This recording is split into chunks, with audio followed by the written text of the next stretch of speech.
Hello, guests and students, and welcome to our Matfen Solar Voyage. I am Pars Güney, and I am going to be the presenter of this presentation.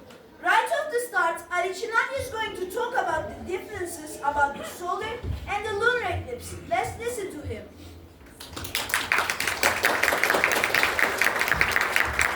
Ali Çınar, what are the differences about the solar and the lunar eclipse? The key differences between a solar and a lunar eclipse lies in the positions of the sun, earth, and moon. Solar eclipse. A solar eclipse occurs when the moon passes between the sun and earth, blocking the sun's light and casting a shadow onto the earth. Therefore, the sun is obscured. This can only happen during a new moon. It is viewable from a relatively small area on earth. Lunar eclipse. A lunar eclipse occurs when the earth passes between the sun and moon, blocking the sun's light and casting a shadow onto the moon. It is only viewable once a full moon is happening. It is viewable from anywhere on the nighttime side of Earth. In simple terms, in a solar eclipse, the moon blocks the sun. In a lunar eclipse, the Earth blocks the sun's light from reaching the moon. Thank you.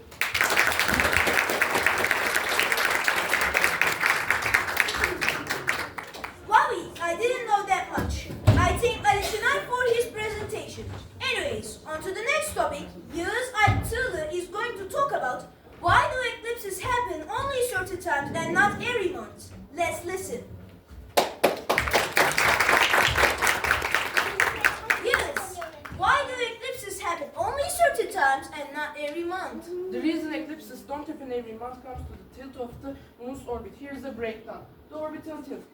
The moon's orbit around the Earth is about 5 degrees relative to the Earth's around the Earth's the ecliptic plane.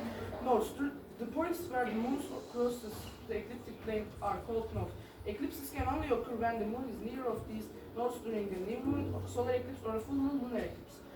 Eclipse seasons, because of the moon's orbital tilt, there are only 2 periods each year known as eclipse seasons, when the sun and earth and moon can align in a way that produces an eclipse. In instance, while we have a new moon or a full moon every month, the alignment necessary for an eclipse is much more specific.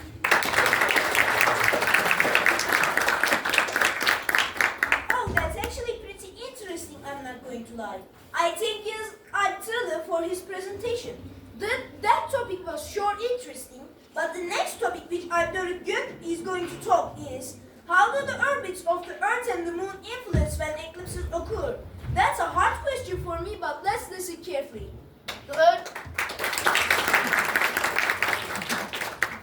Alptılı, how do the orbits of the Earth and the Moon influence when eclipses occur? The Earth orbits the Sun in a plane called ecliptic. The Moon orbits the Earth, but its orbital plane is tilted by about 5 degrees relative to the ecliptic. This tilt is fundamental. If the Moon's orbit was perfectly aligned with Earth's, we have eclipses every month. The points where the Moon's orbit intersects the ecliptic are called nodes. For an eclipse to happen, the Sun, Earth, and Moon must align when the Moon is near one of these nodes. This precise alignment is relatively rare. Because of the Moon's orbital motion, the nodes shift over time. This results in eclipse seasons, periods when alignment conditions are favorable. Therefore, eclipses occur during these specific seasons, not every month. Thank you.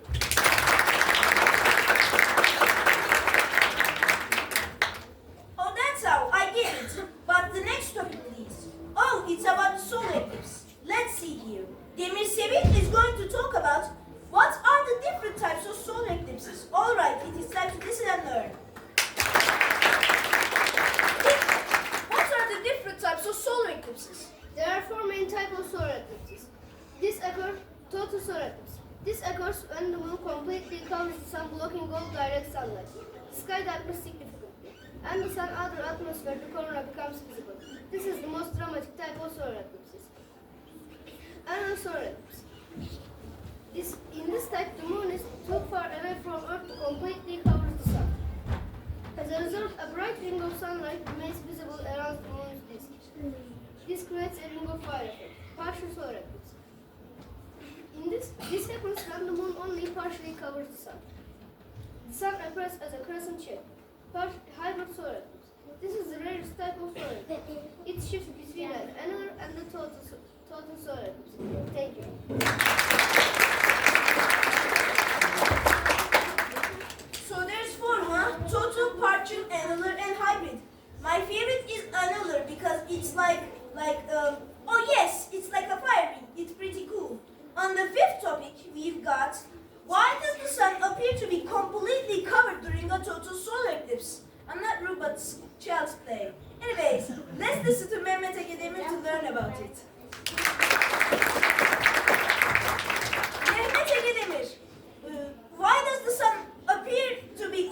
completely covered during a total solar eclipse? The reason sun appears to be completely covered during a total solar eclipse is a fascinating cosmic coincidence. Apparent size. Even though the sun is about 400 times lighter than the moon, it's also about 400 times farther away from Earth. This results in the sun and moon appearing to be roughly the same size in our sky. Precise alignment. During a total solar eclipse, the moon passes directly between the sun and Earth. And when this alignment is precise, the moon disk can completely block the sun's disk. The umbra. The moon casts a shadow on Earth. And the darkest part that shadow is called the umbra. If you are within the umbra's path, you will experience a total solar eclipse where the sun is completely obscured.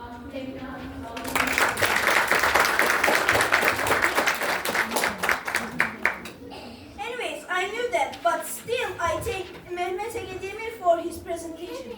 But the next topic is how long can a solar eclipse last in any location on Earth? Let's listen to Ecenur Kaplancı to know about it. Ecenur Kaplancı, how long can a total solar eclipse last in any location on Earth? The duration of a total solar eclipse at any specific location on Earth is relatively short. Here is a breakdown. Maximum duration. The theoretical maximum length of totality for a total solar eclipse can be around 7.5 minutes. However, in practice, duration of that length are rare. Factors affecting duration. The exact duration depends on several factors, including the relative distance of the Sun, Moon, and Earth, as well as the specific location on Earth. Also, the location within the path of totality matters greatly. If you are dead center of the path, you will experience the max time of totality, otherwise it will be less.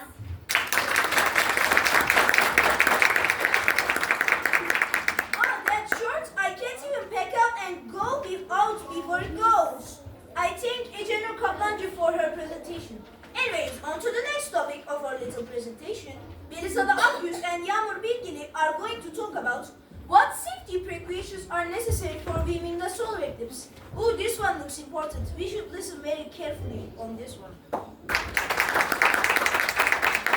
Melisa'da Akyüz and Yağmur Bilgili, what safety precautions are necessary for viewing a solar eclipse? Viewing the solar eclipse can be an incredible experience, but it is crucial to prioritize safety to prevent serious eye damage. Here's a breakdown of essential safety precautions. Key safety rules. Never look directly at the sun without proper eye protection. This applies to all phases of a partial or annular eclipse. Even a brief glance can cause permanent damage. Use certified solar viewing glasses, eclipse glasses. Ensure they meet the ISO 12312 international safety standards. Inspect them for scratches or damage before use. Purchase them from reputable vendors. Do not use regular sunglasses. They do not provide sufficient protection. Indirect viewing methods are safe. Use a pinhole projector to project an image of the sun onto a projector. Watch live streams of the eclipse online. Thank you. Be patient with cameras, binoculars, and telescopes. Do not look through them without proper solar filters. This devices magnify sunlight, which can cause severe eye injury. If you are within the path of totality, it is only safe to view the eclipse with the naked eye during the very short period of totality. As soon as the sun begins to reappear, protective eyewear must be reapplied. Supervise children. Ensure they understand the importance of eclipse safety. Important considerations. Counterfeit glasses. Be aware of counterfeit eclipse glasses that do not provide adequate protection. Skin protection. Remember to wear sunscreen, a hat, and protective clothing, as you will be outdoors during the event. By following the safety guidelines, you can enjoy the solar eclipse safely and protect your eyesight. Thank you.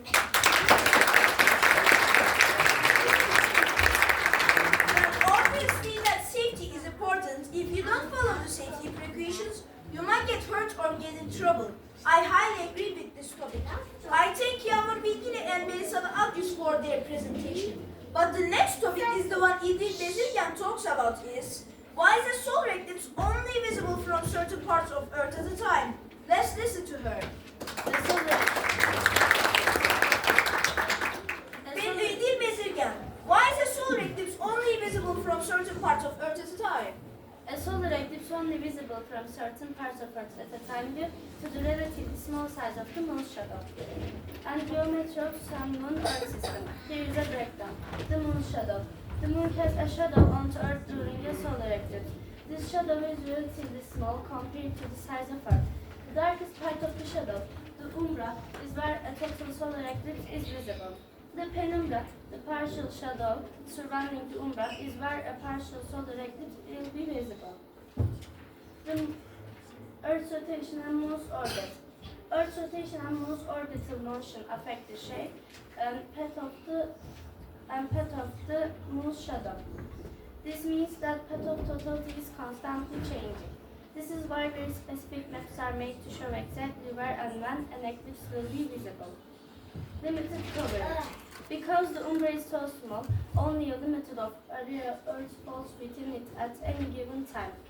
Therefore, a total solar eclipse is only visible from a small, specific region. The penumbra is larger, so a partial eclipse is visible over a wider area, but still a limited area.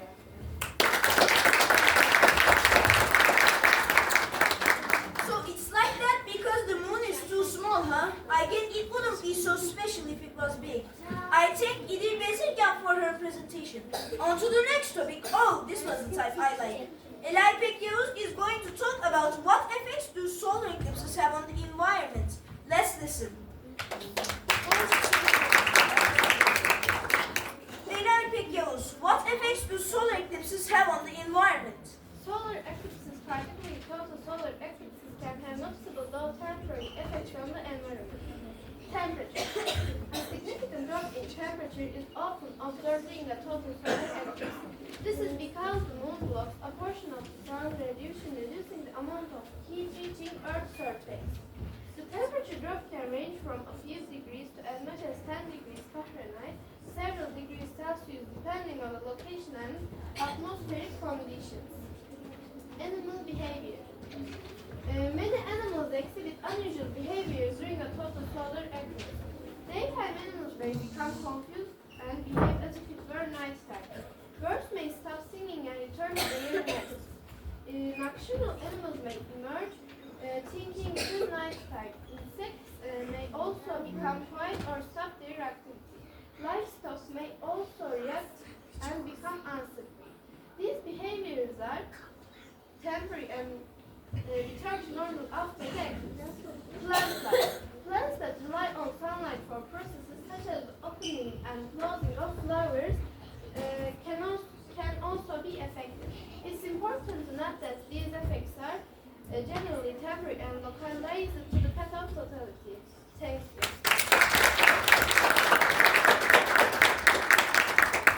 The animals act strange and sleep at 1 p.m. thinking it's nighttime. Poor animals. I thank Elay Pekyavuz for her presentation. The next topic which Işık Güneş is going to talk about is what are the different types of lunar eclipses? Oh, it's another type one. Let's just listen to her. Işık Güneş, what are the different types of solar eclipses? Lunar eclipses. There are three main types of lunar eclipse, categorized by how much of Earth's shadow covers the moon. Total lunar eclipse. This occurs when the ancient moon passes through Earth's umbra, the darkest part of the shadow. The moon appears reddish or coppery, often referred to as a blue moon, due to the way Earth's atmosphere reflects sunlight.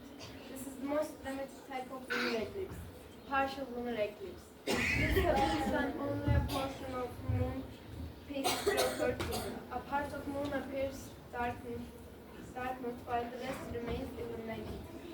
The degree of darkness depends on how much of the moon is between the umbra.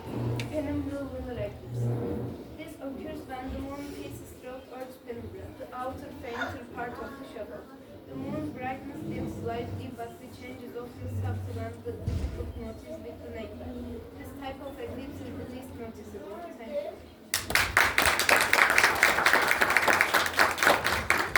I thank Işık Güneş for her presentation. So there's only three types, like there's good. I like cheese. Anyways, on to the next topic. Kuzey Üstündağ is going to talk about why can a lunar eclipse be seen from anywhere of the night side of Earth? Let him tell us why. Kuzey Üstündağ, why can a lunar eclipse be seen from anywhere of the night side of Earth? A lunar eclipse can be seen from anywhere on the night side of Earth because of the relatively large size of Earth's shadow compared to the moon. Here is why: Earth shadow. During a lunar eclipse, Earth shadow is compared to the moon because Earth is much larger than the moon. Its shadow is also significantly larger. This means that Earth shadows covers a substantial area in space. Visibility. When the moon passes through Earth's shadow, anyone on the nighttime side of Earth can potentially see it. This is because they are all in a position to view the moon, which is being obscured by Earth's shadow.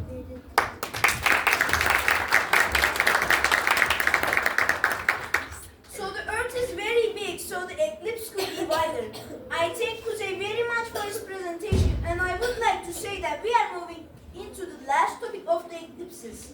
The last but not least topic of the eclipses is why does the moon sometimes appear to be red during a total lunar eclipse by Voyage? Let's listen. Voyage, why does the moon sometimes appear to be red during a total lunar eclipse? The moon appears red during total lunar eclipse, often called blood moon, due to a phenomenon called raylight scattering, which is the same reason sunset and sunrise appear. Here is a breakdown. Earth atmosphere. Even when Earth blocks sunlight from reaching the moon, some sunlight still gets through. This sunlight passes through Earth's atmosphere. Raylight scattering. Earth's atmosphere scatters sunlight. Shorter wavelengths, blue and violet, are scattered more easily than longer wavelengths, red and orange. During the lunar eclipse, most of the blue light scattered away, leaving the longer, weirder wavelengths to bend, reflect around Earth and reach the moon. Thank you. So only the red light passes like it's VIP.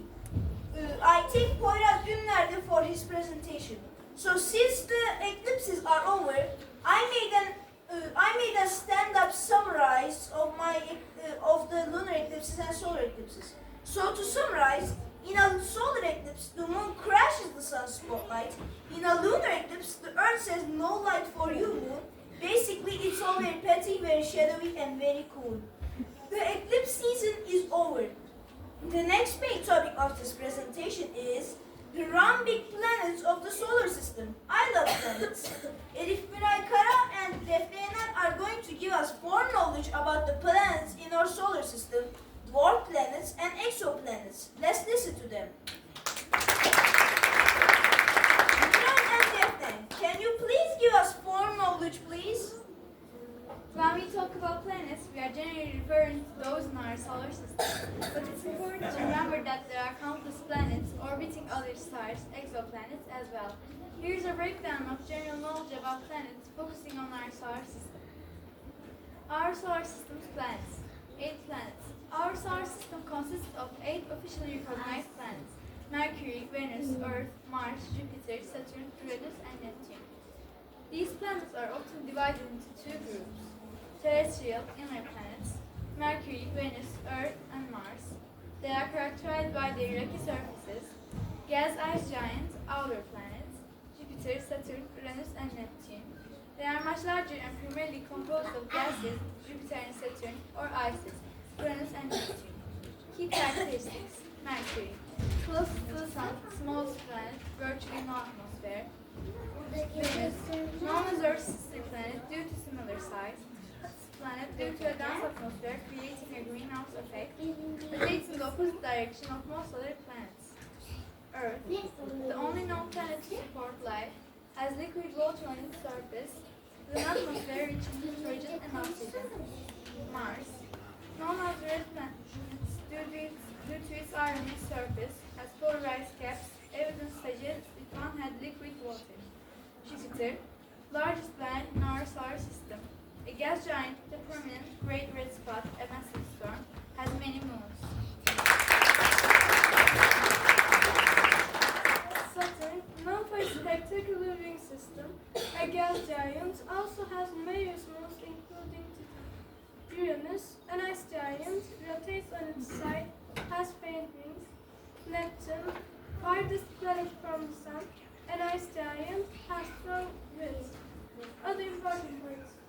In addition to the 8 planets, there are dwarf planets such as Pluto, Ceres, Haumea, Makemake, and Eris. These celestial bodies orbit the Sun, but have not cleared their orbiting path of other moons. Many planets have natural satellites or moons orbiting them. Rings. Saturn is famous for its rings, but Jupiter, Uranus, and Neptune also have ring systems. Exoplanets. Beyond our solar system, astronomers have discovered thousands of exoplanets, planets orbiting other stars. This is a very active area of astronomical research.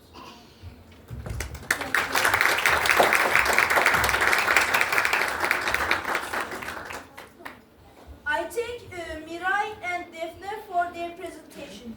Now we know about them a little. What about knowing them a little more? Now we start with Mercury, the smallest planet in our solar system. Mercury looks adorable. Urasgül and Duru Öztürk are going to give us detailed information about Mercury. Let's hear their presentation. Uras and Duru, please start giving us information about Mercury. Mercury, the innermost planet of our solar system, is a world of extremes. Here's a detailed look. Smallest planet. Mercury is the smallest of the 8 planets, only slightly larger than Earth's moon. Closest to the Sun. Its proximity to the Sun results in a very short orbital period, making its year just 88 Earth days long. Extreme temperatures.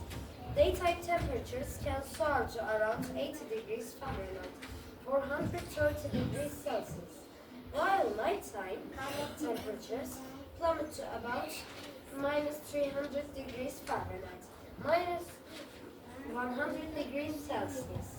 Thin exosphere. Instead of a true atmosphere, Mercury has a very thin exosphere, composed of atoms blasted off its surface by solar wind and micrometeoric impacts. Large metallic core.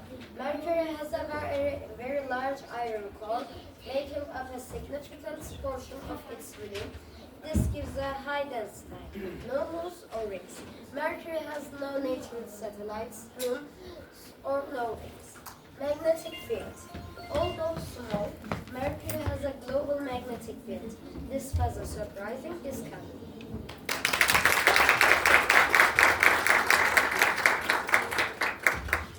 One of the most prominent features on Mercury's surface is the colors basin, a large and big crater. Mercury also has numerous characteristics which are thought to have formed it as a planet's core crude and contract. Mercury is composed of roughly 70% metallic material and 30% synthetic material. NASA's Mariner 10 was the first spacecraft to fly by Mercury in the 1970s. NASA's Messenger spacecraft was first to orbit Mercury, providing detailed images and data about the planet. The European Space Agency, ESA, and the Japan Aerospace Exploration Agency, JAXA, made the Colombo mission is currently on its way to Mercury. Because of its orbital resonance, a day on Mercury is longer than its year.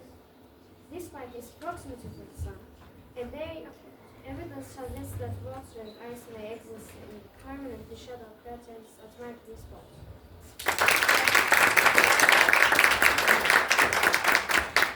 I thank Urasgül and Duru Öztürk for their presentation. Mercury is small but also very hot, and it has no moons. It is all alone.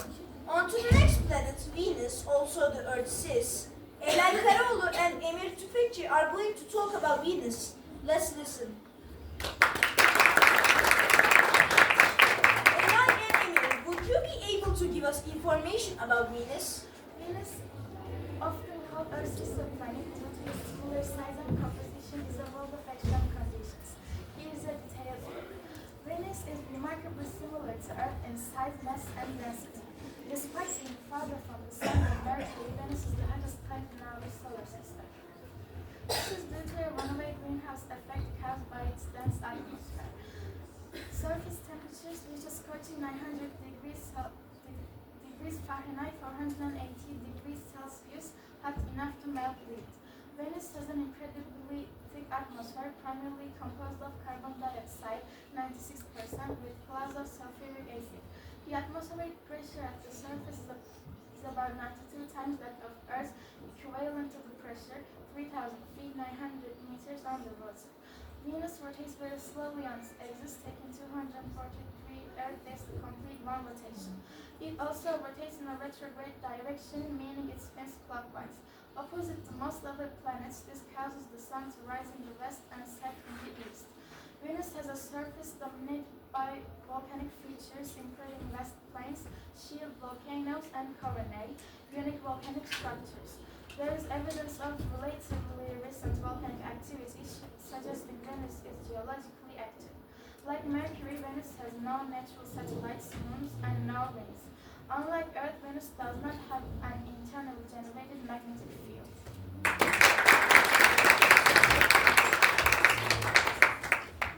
Early missions. Venus was one of the first planets to be explored by spacecraft. The Soviet Venera program achieved the first successful landings on Venus, although the lander survived only briefly due to the harsh conditions. Bravo, Soviet Venera, you did it! Anyways, NASA's Magellan spacecraft mapped the surface of Venus using radar, providing detailed images of its topography. There are new Venus missions planned from NASA and the ESA to further study the planet's atmosphere and surface. Venus is the brightest natural object in the night sky after the Moon. The clouds of Venus contain sulfuric acid, a day on Venus longer than its year.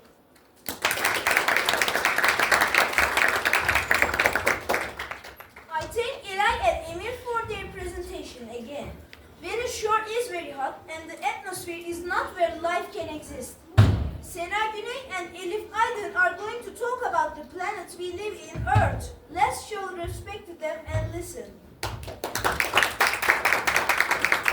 Elif and Ayşe Sena, would it be possible to give us information about Earth? Earth, our home planet, is a truly unique celestial body.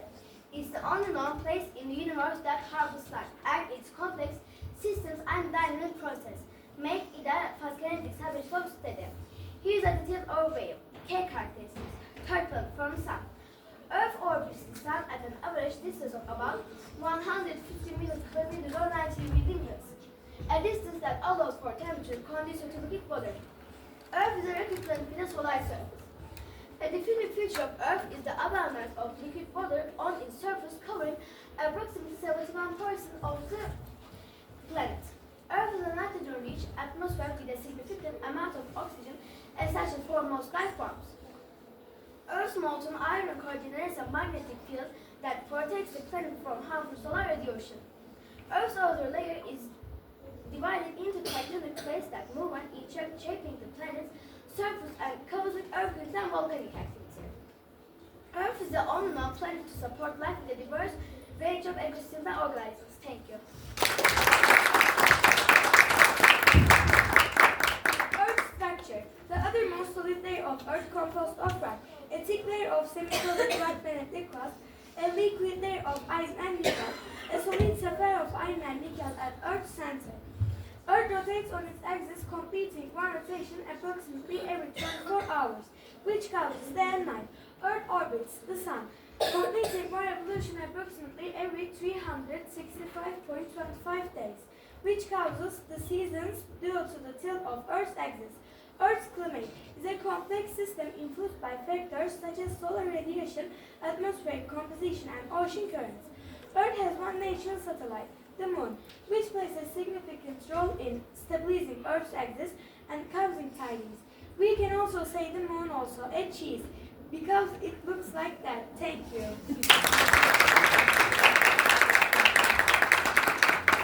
I love Earth. I live on Earth. We all live on Earth. It has land, water, and oxygen for us to live.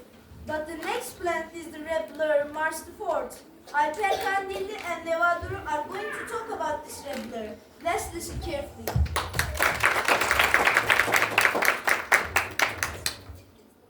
Mars, the red planet has captivated the human imagination for centuries.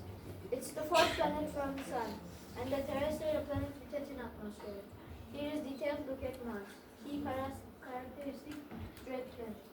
Its reddish appearance is due to iron oxide or an surface materials. Mars has a very thin atmosphere, primarily composed of carbon dioxide. This results in a very cold climate. Mars has polar ice caps made of water ice and frozen carbon dioxide. Like Earth, Mars has seasons due to the tilt of its axis. However, the Martian seasons are much longer. Mars has two small, irregularly shaped moons, Phobos and Deimos. There is a strong evidence that liquid water has existed on Mars in the past, including dry riverbeds, canyons, and evidence of ancient lakes. Mars boasts some of the largest volcanoes and canyons in the solar system, including Olympus Mons, the largest volcano, and Valles Marine, a vast canyon system. The Martian surface is characterized by craters, volcanoes, canyons, and plains. Dust storms are common and can sometimes engulf the entire planet. The Martian atmosphere is about 96% carbon dioxide and small amounts of nitrogen and argon. The thin atmosphere results in low atmospheric pressure. I am sorry, but there can be life in Mars.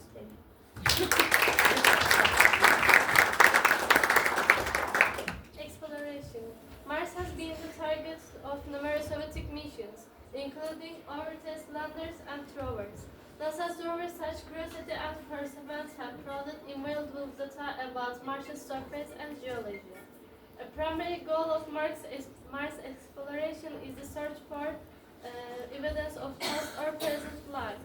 Scientists are particularly interested in areas where liquid water may have existed. Mars is a potential for future human exploration. Olympus Mons. This shelf volcano is about 3 times the height of Mount Everest. Valles Marineris, this canyon system is longer than the Grand Canyon and much deeper. Good luck to the ones climbing it. Thank you.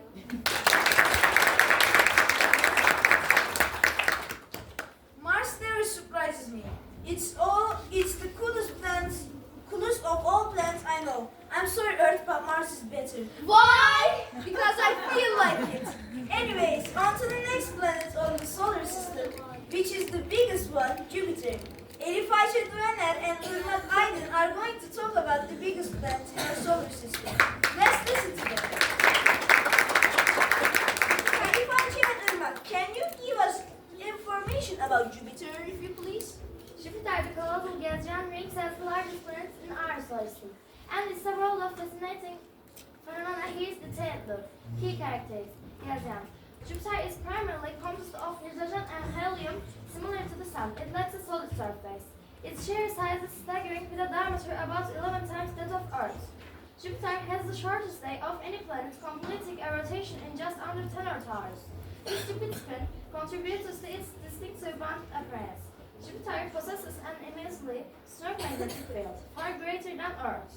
Although not as prominent as Saturn's, Jupiter does have a faint ring system. This iconic feature is a massive storm that has been raging for centuries, larger than Earth itself.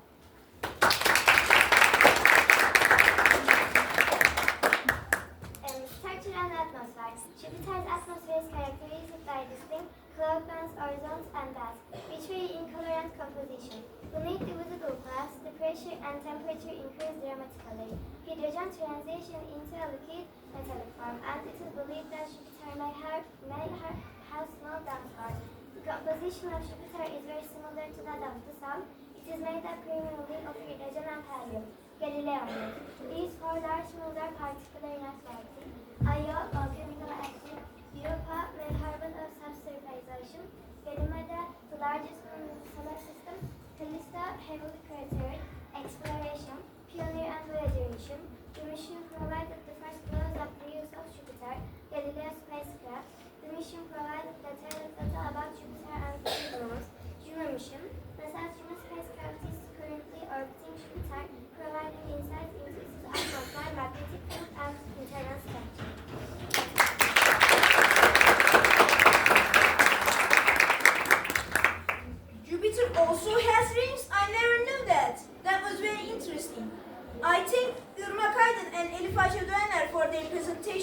While the surprises for me continues, I would also change this planet from Jupiter to Saturn, the ring storm. Kayra Güner and Ayaz Örs are going to talk about the second biggest planet, Saturn, right now. Let's listen to them. Kayra and Ayaz, would you give us information about Saturn? Of course. Saturn, the sixth planet from the Sun, is renowned for its spectacular ring system and its captivating beauty. Here is a detailed look. Key characteristics. Gas giant. Like Jupiter, Saturn is primarily composed of hydrogen and helium, making a solid rock. Saturn's most distinctive feature is its extensive and intricate ring system, composed of countless icy particles, dust, and debris. Saturn is the second largest planet in our solar system, after Jupiter. Saturn has the lowest density of any planet in our solar system. It would float in water if a large enough body of water existed. Saturn rotates rapidly, resulting in a flattened shape. Saturn has a vast system of moons, including Titan, its largest moon, which has a dense atmosphere and liquid methane seas.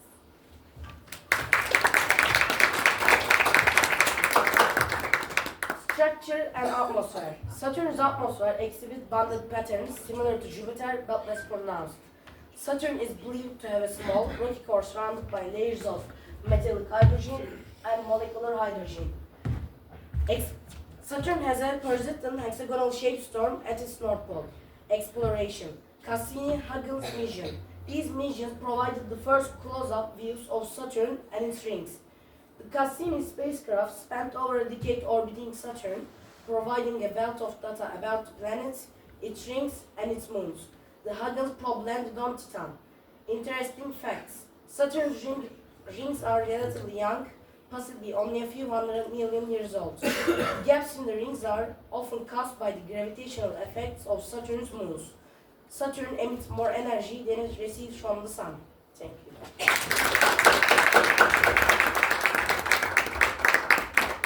Saturn is known for its huge rings, right? But Saturn is also the one with the high wind speeds. Surprises me. I thank Ayaz Örs and Kayra Güner for their presentation. The next planet is the one with the barren axis, the icy planet Uranus. Mehmet Batu Güneş and Esra Yelliburun are going to talk about Uranus. Let's listen. And Esra, mind if I ask you to give us information about Uranus? Uranus, the seventh planet from the Sun, is an ice giant that stands out due to its unique characteristics. Here's a detailed look. Key characteristics. Ice giant. Unlike Jupiter and Saturn, which are primarily composed of hydrogen and helium, Uranus' composition includes a high proportion of ices such as water, methane, and ammonia.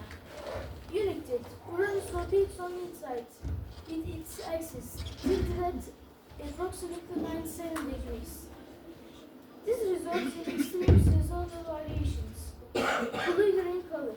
The planet's distinctive color is due to the presence of methane in its atmosphere, which absorbs red light. Uranus has a system of craters, though not as prominent as Saturn's, despite not being the farthest planet from the Sun. Uranus has the coldest atmospheric temperatures in the solar system.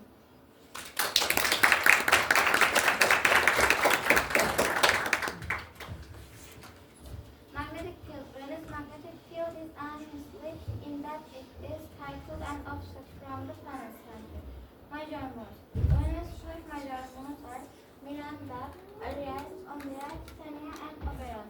Each of these moons has unique surface features. Ring composition. The rings of Uranus are dark and narrow, composed of small particles. Voyage 2. The only spacecraft to have visited Uranus is NASA's Voyage 2, which flew by the planet in 1986. Its mission covered the majority of all the knowledge about Uranus. Extreme season. Due to axial tilt, each pole of Uranus experiencing about 42 years of continuous sunlight followed by 42 years of darkness. Wind speed. Uranus has surprisingly high wind speeds at times. Its pole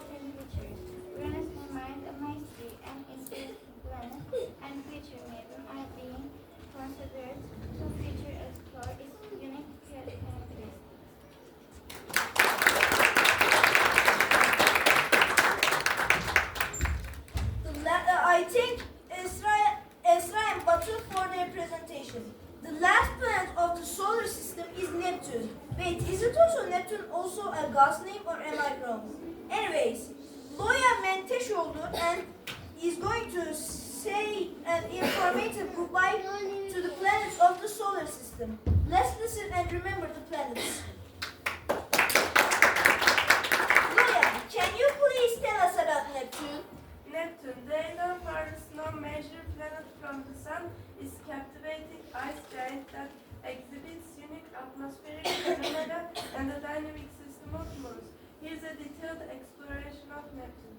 Key characteristics. Ice giant. Like Uranus, Neptune is classified as an ice giant with a composition primarily composed of icy materials such as water, methane and ammonia in addition to hydrogen and helium. Deep blue color. Neptune's vivid blue color is largely attributed to the absorption of red light by methane in its atmosphere. Strongest winds. Neptune experiences some of the fastest winds in the solar system, reaching supersonic speeds. Ring system. Neptune possesses a system of faint rings and arcs. Numerous moons. Neptune has 14 known moons, with Triton being the largest and most notable. Structure and atmosphere. Atmospheric composition. Neptune's atmosphere is primarily composed of hydrogen and helium with traces of methane. Internal structure. Neptune is thought to have a rocky core surrounded by mantle of icy materials. Dynamic atmosphere. Neptune's atmosphere is highly dynamic with visible cloud patterns and storms. Thank you. Neptune is blue and it also has rings. Wow, Jupiter was surprising, but Neptune is way more than Jupiter. I thank the Menteşoğlu for her presentation.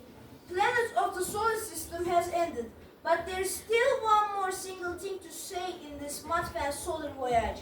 It is dwarf planets. These guys are the very last topic of our presentation. Let's listen to Nisa Karaoğlu and İpek Çerkeş talking about the dwarf planets. Let's listen to them one last time.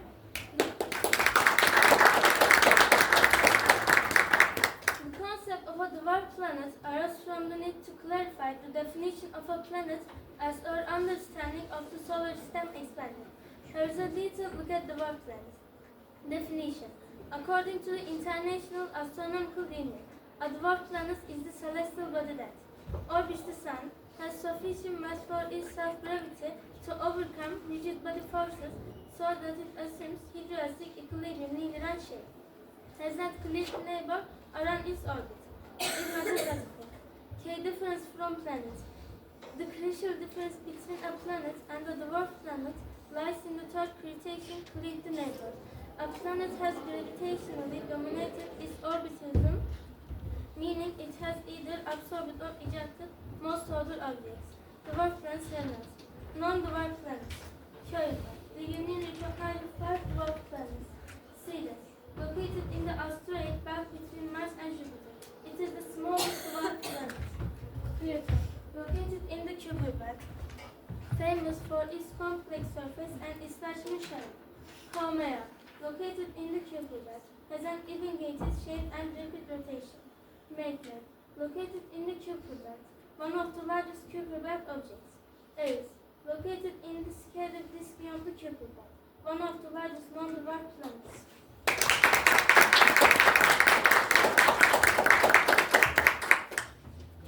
Many of the objects in the Kuiper belt are scattered in the sky concept of dwarf planets. These include Sedna, Orcus, and Bora. This is expected that many more dwarf planets will be discovered as astronomical observation technology improves. The study of dwarf planets provides valuable insight into the formation and evolution of the solar system. They are remnants of the early solar system and can reveal information about the composition and distribution of materials in the other solar systems. The exploration of Pluto by New Horizons mission has shown that dwarf planets can be complex and dynamic worlds. In summary, dwarf planets are a fascinating category of celestial bodies that contributes to our understanding of solar system's diversity. While they share some characteristics with planets, in their ability to clear their neighborhood sets them apart.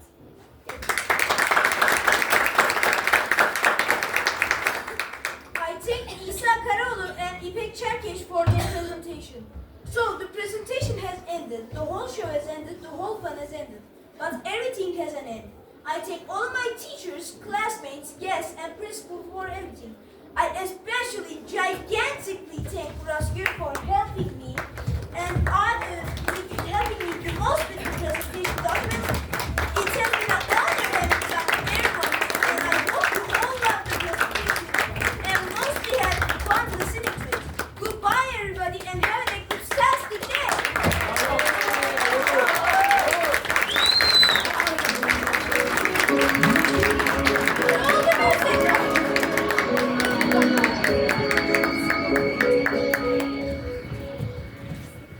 If you ask my name, Mercury it is. I'm closest to sun, there it is.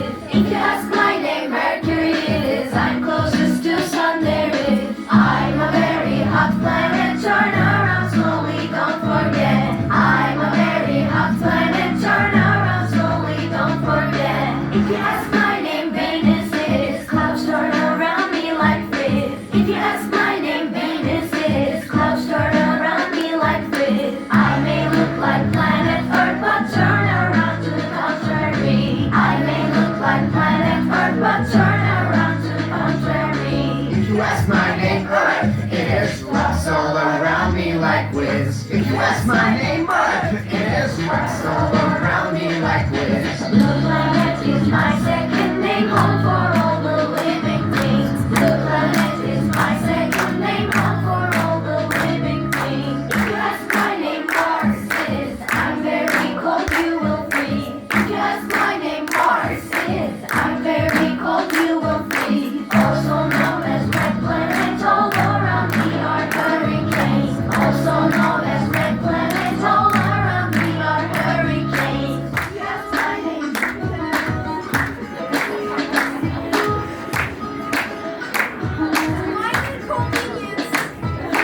if you ask my name, Jupiter is. I'm the biggest planet there is. If you ask my name, Jupiter is. I'm the biggest planet there is. I have rain and hurricanes, turn very fast off in your brains. I have rain and hurricanes, turn very fast off in your brains. If you ask my name, Saturn is. You'll see around me my rings. If you ask my name, Saturn it is. You'll see around me my rings. My core's made of ice and glass. I won't have wings like an ice block. My core's made of ice and glass. I won't have wings like an ice block. If you ask my name, Venus is. Rolling around in cold degrees. If you ask my name, Venus is. Rolling around in cold degrees. I stand sideways next to my friend's hole as I still feel my breeze. I stand sideways next to my friend's hole as I still feel my breeze. If you ask my name, Neptune is. Guess where I am if you please. If you ask my name, Neptune is. Guess where I am if you please. I'm the last one in our planet, furthest to the sun there is. I'm the last one in our planet, furthest to the sun there is. If you ask our name, planet cities, turn around with me. If you ask our name, planet cities, turn around with me.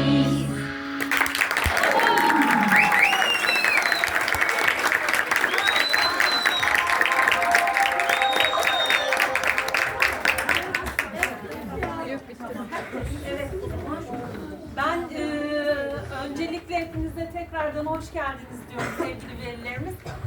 Şöyle söyleyeyim, dünyada iki dil var ortak. Biri bilim, biri de ortak kullanılan İngilizce.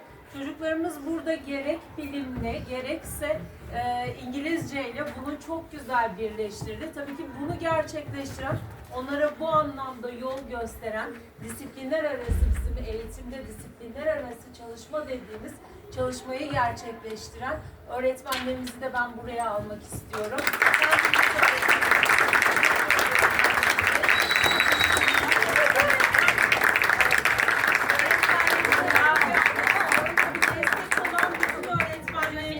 Çok teşekkür ediyoruz.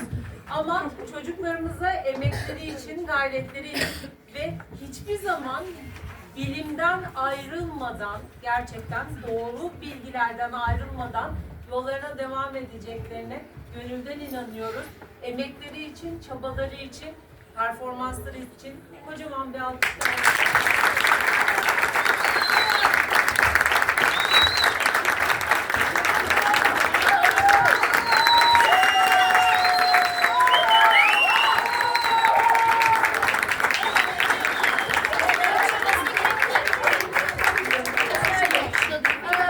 Ben bir şey diyebilir miyim? Şimdi hep onlar bilgi verdi, biraz da ben bilgi vereyim diyorum.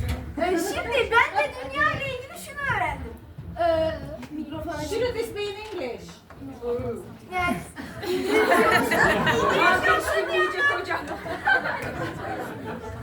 2, 3, 4, 5, 6, 7, 8, 9, 10, Çoğunluk kadar saymayı bilmiyorum. Saymayı bilmiyorum. O yüzden Türkçe. Şimdi dünyada 8, herkes çoğunlukla 8 milyon insan olduğunu söylüyor. Ya. 8 milyar. Ama bilim insanları bunu çok büyük bir şekilde yanlış anlamış. Yani şimdi ne kadar fazla kaçırmışlar? 100 bin mi, 1 milyon mu, 100 milyon mu, 10 milyon mu falan diyebilirsiniz. Hayır, 3 milyar kaçırmışlar. Yani 11 milyar insan var yani. Ve o